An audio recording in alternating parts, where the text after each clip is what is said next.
Part 1 আর 2টা ভালো করে দেখে না, তাহলেই এটার সাথে রিলেট করতে পারবে। হোটেলে এসে আমরা একটু চা নিয়ে বসলাম।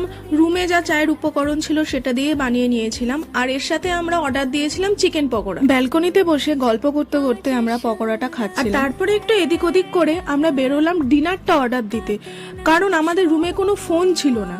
জানি না সেটার কি কারণ। ডিনারের জায়গায় পাশেই দেখলাম এরকম ক্যারাম বোর্ড রাখা আছে, তো 15-20 মিনিট ওখানে খেলেও নিলাম। খেলে ধুলে যখন ফিরলাম তখন দেখি আমাদের খাবার নিয়ে রুমের সামনে দাঁড়িয়েই আছে। অর্ডার করেছিলাম হচ্ছে চিকেন চাউমিন, একটাতেই আমাদের দুজনের হয়ে গেছে, কোয়ান্টিটি বেশ ভালোই ছিল। আর চাউমিন পেয়ে ওনার মুখের হাসি দেখো। তারপরে ভালো করে খাওয়া দাওয়া করে নিলাম, খেতেও যথেষ্ট ভালো হয়েছিল। খাওয়া দাওয়া শেষ করে শুয়ে পড়লাম, আমি টিভি দেখছিলাম, ও ফোন ঘাঁটছিল।